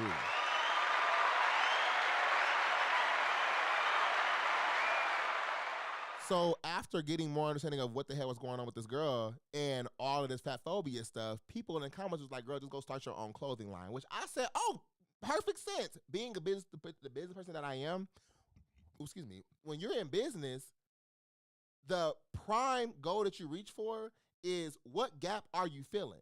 It sounds like you don't think there's enough brands, entities, spaces that carry your clothing size. So, because so many people agree with you too, because there's a lot of people who agree with Samira.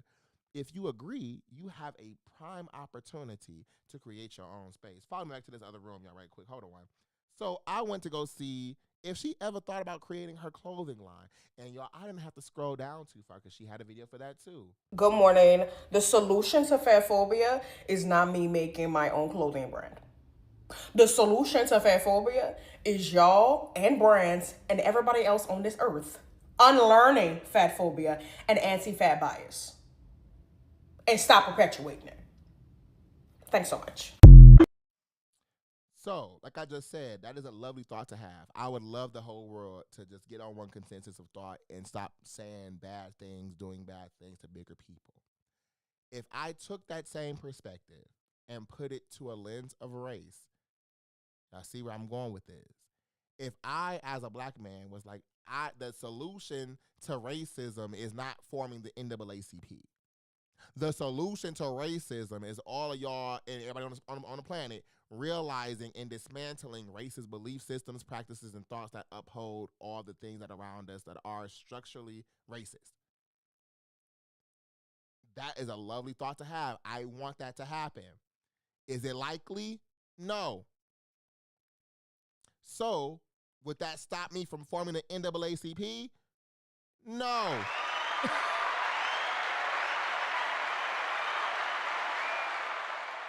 That's what I think the issue is. You're trying to change the whole world's view of something, and you're not doing anything to actually contribute to that change.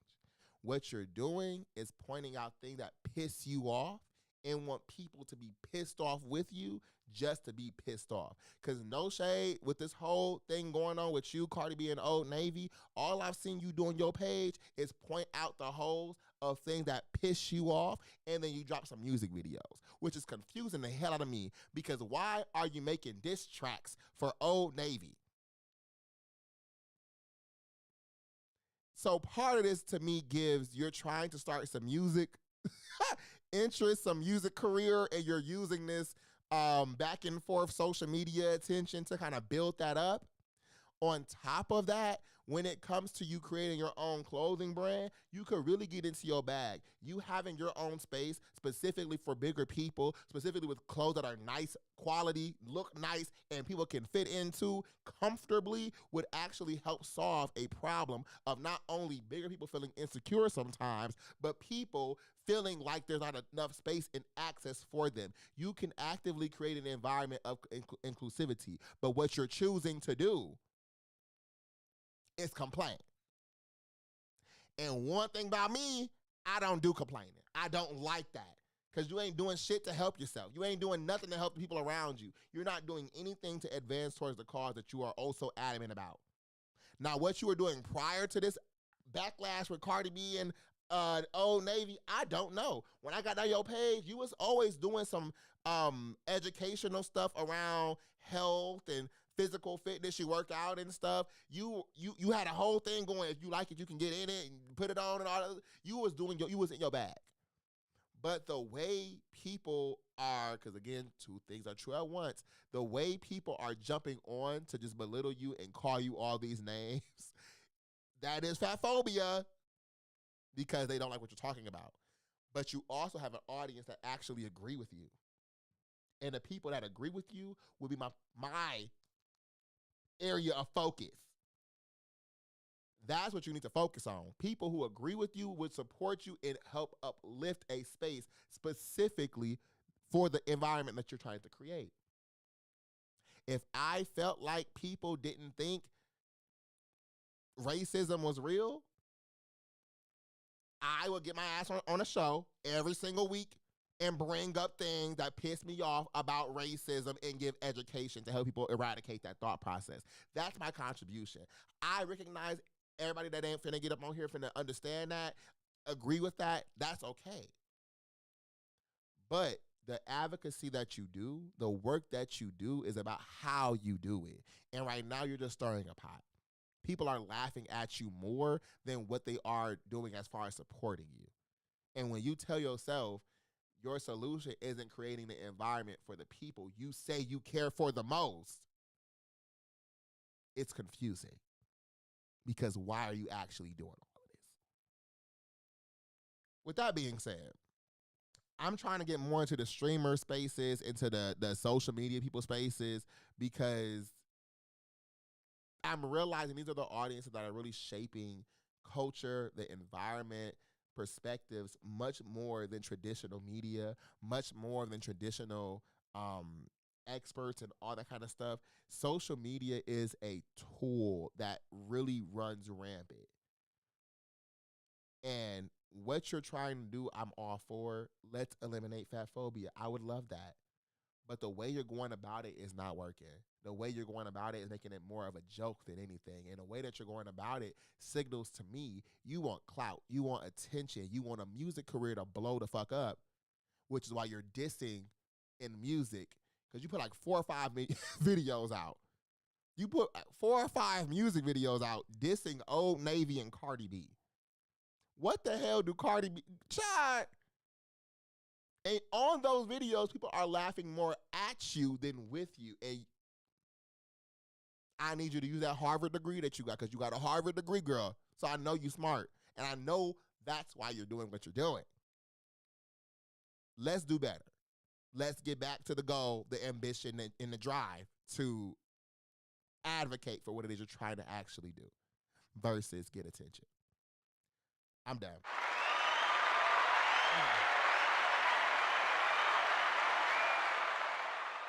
That get me, because it's like there are people are dying, Kim. People are dying. And you sitting over here talking about Skinny Girl Ranch is upholding the... I digress. But I want it to be clear. Fat phobia is real. It is very real. It's just, it's not the biggest issue on the block. It's not the biggest issue on the block. Last thing we are going to get into for today is this Drake. So I'll make the main room. So Drake has made some headlines these last few weeks. I guess he did a live stream. He went live for 3 hours. And had some words with people, you know, kind of kiki ha with a few people. Now, y'all, I'm not gonna lie to you. Y'all know my history with Drake. Y'all know it was an amazing time at a point. Then it was a little, then it became like, okay, I'm over it. When I was doing YouTube, if you know, you know what I'm saying? When I was in the bags, I used to live for some Drake, y'all. When I was a teenager, middle school, I used to live for Drake, y'all. I kid you not. It was OVO everything. Drake Jr. was the name. Like, it used to give it up for Drake, right? Give it up for Drake. Then I got to college. It was still vibes, still good. Then Views came out. And I said, that was my first. You know, the album was okay. It was cool. It was okay. It wasn't nothing that stood out to me. So that was officially my stamp. And I remember this specifically, my stamp. I did a reaction video to that album, and I remember saying, "This is your first C+ from me. This is your first C+ from me." Okay? Nothing was the same. Amazing. Amazing. If you're reading this, it's too late. Amazing. That was actually my graduation cap. Amazing. Views. All right. Not what I asked for, but I could do something with this. Okay. All right. And then after that, it took a left. And I lost interest. I lost interest in the music. And then around the same time, Drake started getting corny. He started doing corny nigga shit. And him as a person started pissing me off. So I said, maybe this is just a separation that is organic. You know, you're going a different way. You moving different. You're sounding different. I'm growing. I'm different. Maybe it's just that. Cool. Then we got the whole beef with him and Kendrick Lamar. And, you know, Kendrick took that on home. He did. Kendrick took that on home, child. Really embarrassed that man. Really clocked of what the hell a diss battle was. It was so nice watching that rap battle, y'all, because y'all don't understand. I had that energy since Nicki Minaj and Kim. Y'all was saying Cardi B and Nicki, and like, nah, that was cute, that was tea, but no. Nicki Minaj and Lil Kim, that was a moment. So that kind of reminded me of that. And I'm like, okay, I like this. I like hip hop to this extent. Let's get into it. Drake comes back, I think this year or late last year with 3 albums. I remember acknowledging that on the show. Fact check me. Go back and watch them clips.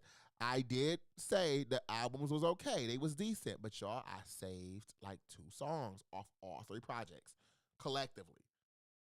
To this day, I still only have 2 songs in my phone. Let me go see what those actually are. No shade. Because they don't come on a lot. They don't come on a lot. So I have from Drake in my thing from his last 3 albums, I have Which One? I only have 1. Yeah, I have Which One, Drake and Central Z or Central C. I know y'all like the one that goes shebang. That was cool. But the whole album gave to me desperation. The whole album gave to me you trying to fight, prove a point, because Kendrick called you a pedophile on the national TV of the Super Bowl. So you had to do something. And of course, a 3-piece album gonna wake it up. Of course, a 3-piece album with over 10 songs on each one gonna wake it up. And of course, it's gonna make you feel like you him, because Kendrick ain't responding to all of that. Right? Of course, it's still Drake. Y'all gonna eat it up. Y'all gonna buy the music. Y'all gonna stream. So I'm not concerned with his numbers ever like falling unless he do something crazy. I wasn't waiting for that. But the part that I think went over a lot of people's heads that still to this day have Drake as their number 1 person, y'all forgot that battle with Kendrick not only showcased the rap prowess, but it also showcased the corniness of Drake. Right? It showcased the corniness of this man.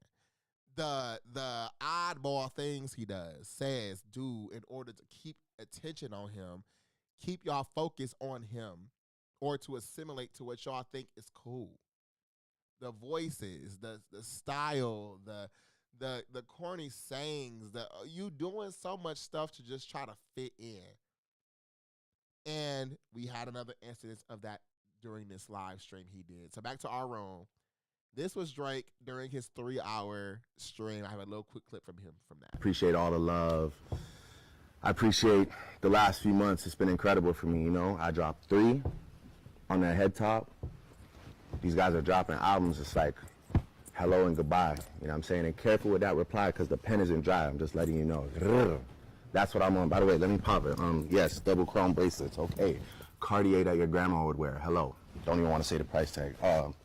Diamond cross on the jeans. Like, it's just really, I don't know how to explain it other than I'm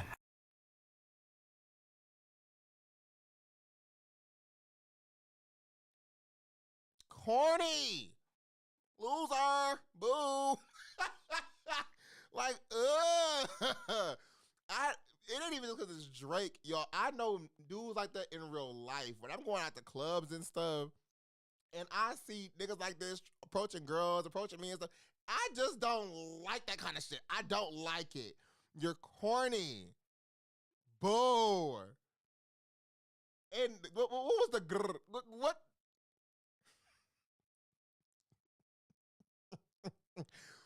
It's just a key. And I hate this for Drake. I hate this for Nicki because Nicki give that same corny energy now. When she put out a video the other day, Barbs, things are coming soon. Girl, shut up. Like, my God. I hate it so bad because YMCMB, Young Money, Cash Money, bitches, like, what are we talking about? This is what y'all doing now. And then Wayne in his own world, I don't know how Wayne is still here. Glory be to God. Because every time I see Wayne now, I'm like, you look like you finna fall over. You look scary. And I just hope you healthy. I hope you are well. Wayne is still one of the coldest rappers alive. I want that to be stated. I want that to be known, and I want that to be known too for Nicki and them. These are still some of the best rappers on the planet today. Let's be very clear. Let's be tremendously clear. Still some amazing talent. But as we always get into it when it comes to the creative space, your talent only take you so far. And a person that you are, how you talk to people, how you engage with people, how you navigate the surrounding that you are in, how you pay it back to the community that you're coming from, how you pay it back to the people coming after you, all that matters into that thing we call a legacy. And as the word says, child, what price to gain, or you can gain the world at the price of your soul.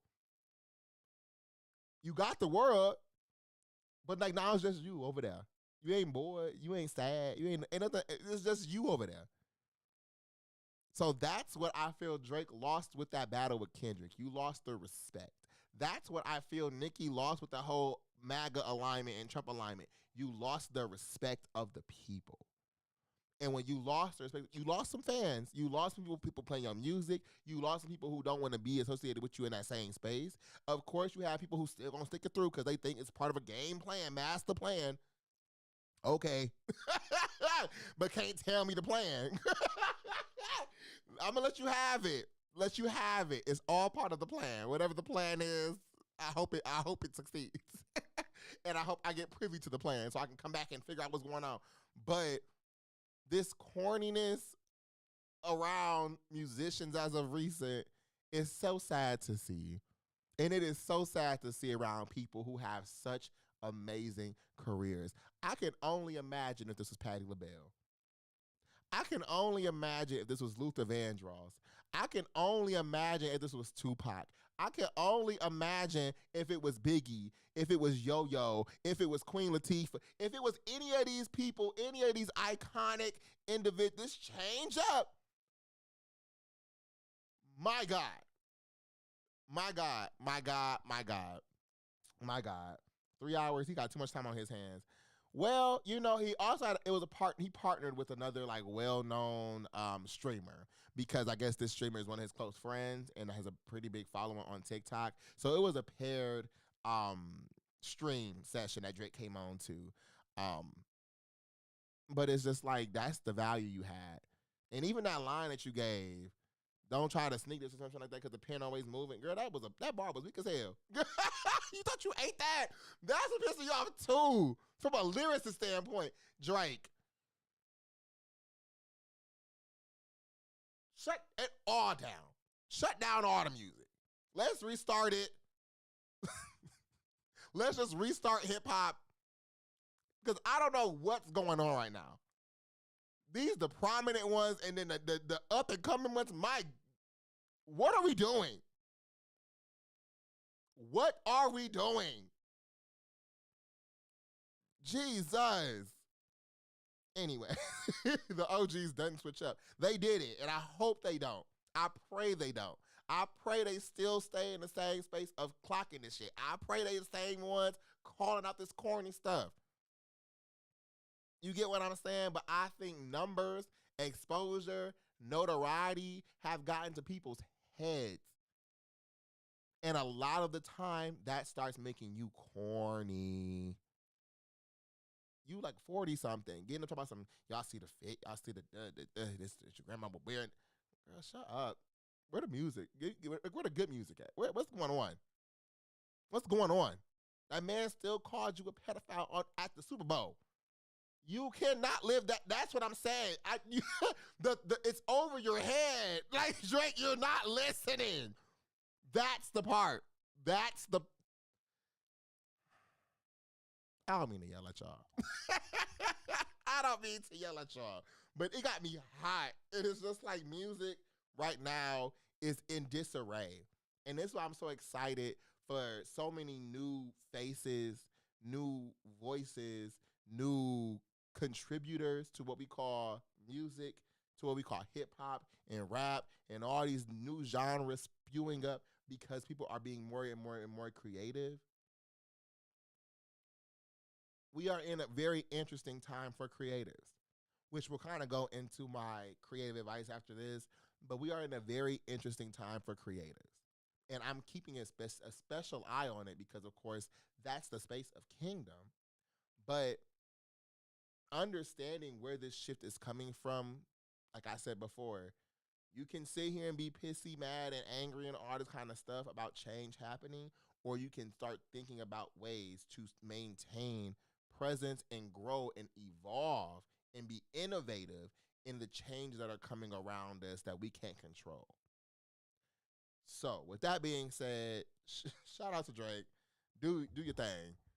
The corniness of all these artists is really impacting y'all, and people who were your day one fans and all that kind of stuff are starting to fall off because we getting older, and it's like y'all trying to stay younger. Let's start there. Thank you. Thank you. My God. All right, y'all. We've been live about 2 hours and some change. The babies was rapping Kendrick. My God. Don't get me wrong. They still rapping Drake's too. But Kendrick, A minor. Don't make me call Kendrick. And that was the other part that you trying to wake it up a little bit. You trying to start dissing dead people again because you want to spin that block again. I'm sorry, you lost. You lost that battle, Drake. If nobody else tells it, you lost that battle. But you live. You fight with these. You win some, you lose some. But you live. You live to see another day. Shout out to Friday. Anyway, let's go ahead and go into our last topic of the day. We will be going into our creative advice.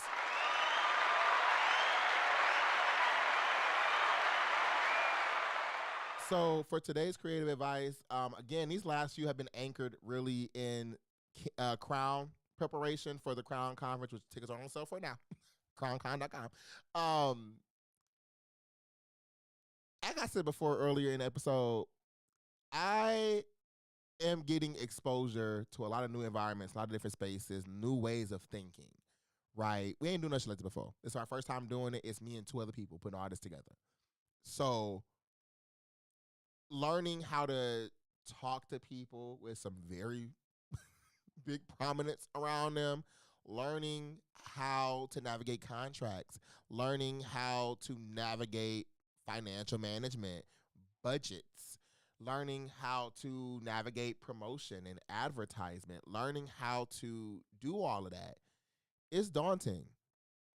And I had a call with my co-founder the other day, and we were just chatting it up, and she was sharing some concern about the conference and all this stuff, because we still have to do this, we have to still do that, we have to get this done, we have to get this done. And I could just hear the franticness. And before this call, I wasn't concerned to this level. I wasn't this concerned. But as the week went on, I started feeling that. And because of that, I started hyper-focusing on certain aspects that, in perspective, looking back now, if I could get some time back from the last few days, I would have done differently, because I was moving out of a sense of worry and not out of a sense of certainty. When you are doing things of this magnitude, or even starting your own businesses, starting your own adventures, avenues, and things like that, your own streams of income, when you're doing these things, the vision is often bigger than the reality. And like I said in the first few seasons, you have to be a little bit delusional. Just a little bit. You got to be a little bit delusional to pursue the goals and dreams you have. Because a lot of the time, our dreams are bigger than what people see us accomplishing. Our dreams and goals are bigger than the boxes people may have put us in. And the goals and dreams are things people may have tried before but have failed at. And now they're telling you, you can't. So that feeling of like, can I do this? This doubt, this worry. Oh my God, is it going to succeed? Is people going to come to this? All of that I've been feeling this week. I've been concerned with attendance for this event. I've been concerned with speakers for this event. I've been concerned with sponsors for this event. I've been concerned with design for this event. Everything pertaining to this event these last 2-3 days, I have felt my mind just, even today, during my workout, which these last few weeks have usually been, I can sit clarity. I can sit in clarity during that time of me doing my walk runs. I can sit in clarity during my times of me lifting and stuff, and I can just put some headphones in, tune out, get my workouts in, and focus on that at least during that time. But these last few days, during my workouts, and including today, I'm on a treadmill walking, running, and my whole time, you gotta get to you could be sending an email out right now. You could be doing this right now. You could be doing that right now. You still gotta follow up on that right now. And it was like the whole time of my workout. It is, one, not healthy to overthink that much. That's one reason why I got to drink today, because calm down. This is why I love coming to Royal Voices, because this is the time I can just shoot my shit, chop it up with y'all, lock in, kiki, ha-ha for a little bit. As soon as I'm done with these, I go back to the work. Okay? Speedy V, hey, preach. You know. You feel that. And it's like, oh my God, we have less than 80 days to this conference. I'm so proud of my team. I am so proud of us, because all of this started in June this year. All the things we've accomplished, from branding to securing things, has happened in the last month and a half, 2 months. I am so proud of us. And we not doing no rinky-dinky shit. We not just throwing something national saying, calling it a conference. This is so official. It's starting to feel bigger than what we may have been, or it's starting to feel bigger than what we initially chewed off. But I'm saying today, for today's creative advice, stay the course. Stay the course. Stay the course. When this initial idea for this event came in 2022, I paid it dust, because I said, God, I don't know what the hell you talking. I can't do it by myself. So you want me to do all of this and build this business? Let's hold on. So I started building Kingdom and all that kind of stuff. And then earlier this year, coming across my co-founders and us starting to actually put things into action. Oh my God. Y'all don't understand the warmth in my heart when I started.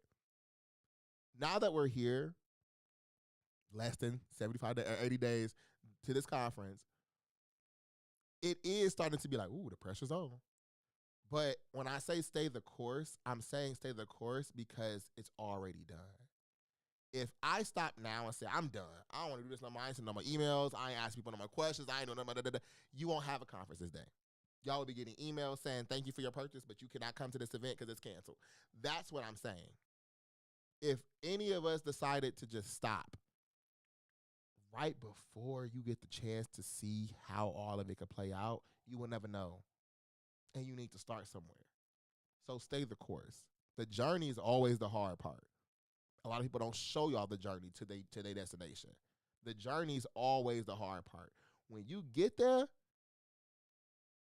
you're going to feel everything you experienced tenfold. But the gratification, the gratitude you're going to have in that moment going to be immense.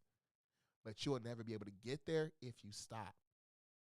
So my advice to y'all today is to keep going. Trust the vision. When you have a few people that buy into it and y'all all see the vision now, lean into that. So whenever I am getting doubtful, I'm getting worried, I come to my Crown conference chat and I go through our prior messages. No shade, I'm being transparent. I go through our prior messages. I'm like, okay, cool. Like this, none of this was here 3 months ago. None of this was here last year. None of this was here, and now it is.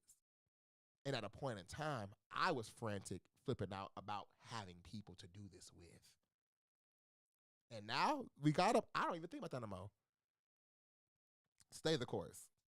Because what you're worrying about today will not be your worry tomorrow. Stay the course. See it through. And know it's going to be immaculate. Everything that you're going for it's already done. It's already handled. You're going to learn along the way. You're going to obtain new things along the way. So when you do it again, it's 10 times better than it was the first time.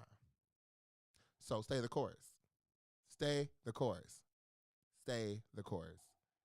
So with that being said, thank y'all for tuning in to Royal Voices podcast today.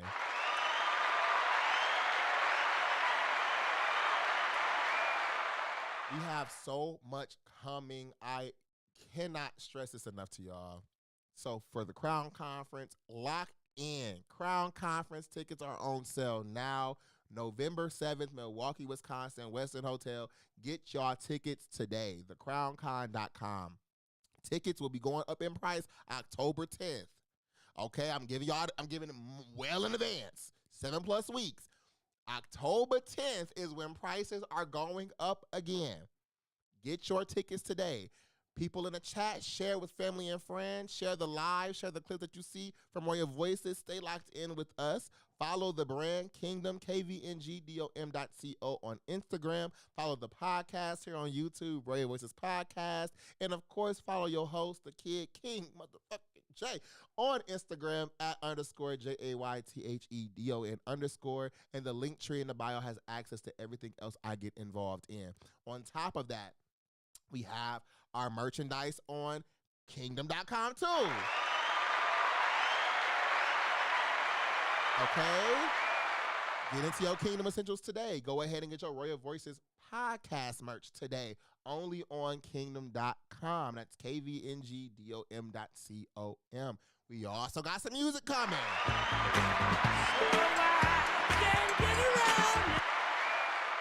Okay, yo, when I say in the booth, in the lab, and no shade, I see her in the chat. V, you woke it up in me, no shade, because I've been trying to get my creative juices out recently. I was saying on my Instagram the other day, even when I was on Instagram the other day, I was showing my followers and stuff that recently my creative energy since planning this conference has been on 35,000 million trillion. And like when I say I got so much I want to do, I want to draw, I want to color, I want to design, I want to sing, I want to rap, I want to do so much right now. I said I have to start getting this out. So yes, we are back in the booth. Yes, I do still have that music from last year. I think I'm going to repurpose it and give it to y'all later this year. Multi on that coming later. But I think I'm going to get into the booth and do a little 1-2 before this conference. We'll see. We'll see what's going on. But, y'all, I've been getting my energies out again. So I'm so happy to be here again for Royal Voices. Music is coming. Y'all know I've been drawing again. I want to show this other one I drew. No shade. So I showed y'all the One Piece one that's in creation right now. I'm trying to learn how to color and how to shade and stuff. So that's an interesting adventure. This was another one that I did like a week or two ago with like all these boomerang characters. My little signature. Shout out to my granddad. He always says, sign your stuff. But yeah, just been, getting into the booth, getting into the field. No shade. This is my favorite part right here. From Courage the Cowardly Dog. No shade. This man, one day, we gonna talk about these cartoons and TV shows from our childhood because there's no way Courage the Cowardly Dog should have been able to air on the platform that it was on. Because this man here, that one there, a menace. A menace. And he used to scare the hell out of me as a kid. That's when I got naughty. No, he used to scare the hell out of me. So anyway, get into our creative bag, continue honing in on that energy. I'm doing the same. But thank y'all once again for tuning in to Royal Voices Podcast. Thank you for 50 episodes. Yes, thank you for 50 episodes, y'all. And until next time, remember, we reign forever. Spin my outro. What's going on, y'all? It's your boy, King J. And if you're liking what you're seeing here on the Royal Voices Podcast, make sure you lock in with us. Follow the page, subscribe, like, comment, catch the shows live. You can find everything Kingdom related and Royal Voices podcast related all on kingdom.com. That is www.kvngdom.com. And you can find everything for the show, to merch, to music, and everything in between. So stay locked in and remember, we reign forever.